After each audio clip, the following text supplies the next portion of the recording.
नमस्कार। आज के इस बहुत ही महत्वपूर्ण समारोह में मंच पर उपस्थित भारत के यशस्वी प्रधानमंत्री आदरणीय नरेंद्र मोदी जी, गवर्नर आचार्य देवव्रत जी, केंद्रीय मंत्री सर्बानंद सोनोवाल जी, राज्य मंत्री शंतनु ठाकुर जी, कीर्तिवर्धन सिंह जी, मेरे साथी महाराष्ट्र के जनप्रिय उप मुख्यमंत्री श्री एकनाथ शिंदे जी, श्री अजित दादा पवार जी, यहाँ पर उपस्थित देश और दुनिया से आए हुए सभी महानुभाव और उपस्थित सभी बहनों और भाइयों, मैं सबसे पहले छत्रपति शिवाजी महाराज की इस भूमि पर आदरणीय प्रधानमंत्री नरेंद्र मोदी जी और दुनिया से आए हुए मैरीटाइम के क्षेत्र में काम करने वाले सभी इंडस्ट्री लीडर्स का, पॉलिटिकल लीडर्स का बहुत बहुत स्वागत करता हूं, बहुत बहुत अभिनंदन करता हूं। पिछले 3 दिनों से लगातार बहुत अच्छा मंथन और चिंतन इस मैरीटाइम कॉन्फ्रेंस में हो रहा है और मैं ऐसा मानता हूं कि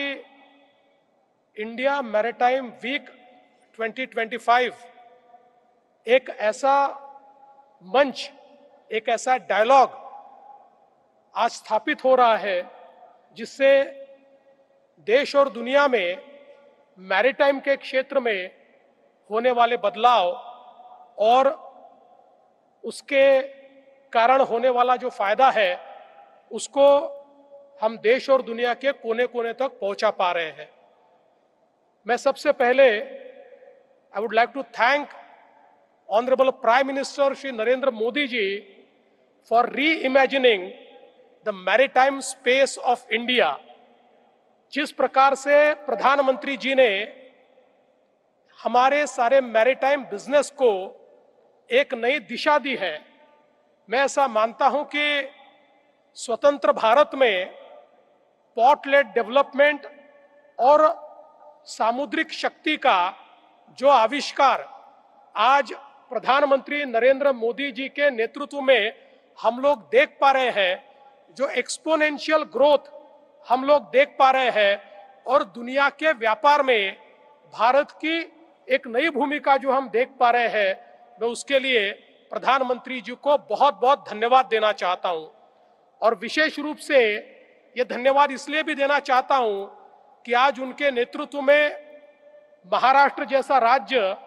ये मैरीटाइम के क्षेत्र में एक नई ताकत के रूप में उभर रहा है। हमारा जेएनपीए आज देश का सबसे बड़ी कंटेनर ट्रैफिक हैंडल करने वाला पोर्ट बना है और अब उन्हीं के नेतृत्व में, उन्हीं के मार्गदर्शन में एक उपहार जो महाराष्ट्र को मिला है वाढवण पोर्ट के रूप में, जो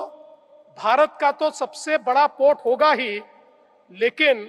अपने ऑपरेशंस के साथ दुनिया के पहले 10 पोर्ट में इस पोर्ट का शुमार होगा और ये पोर्ट भारत को एक नई सामुद्रिक और सामरिक ताकत के रूप में दुनिया के सामने प्रदर्शित करेगा। और मैं ये कहना चाहता हूं कि केवल प्रधानमंत्री नरेंद्र मोदी जी थे इसलिए इस सपने को हम लोग पूरा कर पा रहे हैं और इसलिए महाराष्ट्र की जनता की ओर से मैं उनका बहुत बहुत आभार व्यक्त करता हूं। इंडिया मैरीटाइम वीक ये महाराष्ट्र के लिए बहुत ही फलदायी साबित हुआ है। हम लोगों ने इंडिया मैरीटाइम वीक में करीब 56,000 करोड़ के एमओयूज किए हैं और इन एमओयूज में पोर्ट डेवलपमेंट है, इसमें शिपयार्ड डेवलपमेंट है, इसमें शिप बिल्डिंग के एमओयूज है, इसमें अलग अलग प्रकार से वाटर ट्रांसपोर्ट के, क्लीन वेसल्स के, ऐसे मैरीटाइम की इकोसिस्टम में अलग अलग प्रकार के निवेश के हमने एमओयूज किए हैं और उसके साथ साथ हम लोगों ने स्ट्रेटेजिक एमओयूज भी किए हैं, जिसके माध्यम से हम लोग मैरीटाइम के क्षेत्र में नई टेक्नोलॉजी ला पाएंगे, हम लोग नई डिजिटल टेक्नोलॉजीज का इस्तेमाल कर पाएंगे, नया ह्यूमन रिसोर्स इसमें हम लोग क्रिएट कर पाएंगे। तो मुझे लगता है कि एक हमारे लिए भी होस्ट स्टेट के रूप में बहुत ही सफल इस प्रकार का यह आयोजन रहा है। मैं प्रधानमंत्री जी को और हमारी भारत सरकार को बहुत बहुत धन्यवाद देता हूं कि आपने महाराष्ट्र को यह मौका दिया कि हम इस मैरीटाइम वीक को होस्ट कर पाए। और मैं विश्वास दिलाता हूं कि प्रधानमंत्री जी की जो मैरीटाइम विजन है, उस विजन को आगे ले जाने में महाराष्ट्र राज्य हमेशा अग्रसर होगा। और दुनिया से पधारे हुए सभी लोगों को मैं कहना चाहता हूं कि मैरीटाइम के क्षेत्र में निवेश करने के लिए भारत एक बहुत अच्छी जगह है और भारत में भी महाराष्ट्र एक बहुत कारगर और बहुत अच्छी जगह है। इसलिए मैं आप सभी को इनवाइट करता हूं। आप सबको मैं ये बताना चाहता हूं कि हम आपके साथ मिलकर भारत में विकास करेंगे, महाराष्ट्र में विकास करेंगे। फिर एक बार आप सभी का बहुत बहुत स्वागत, प्रधानमंत्री जी का धन्यवाद। जय हिंद, जय महाराष्ट्र।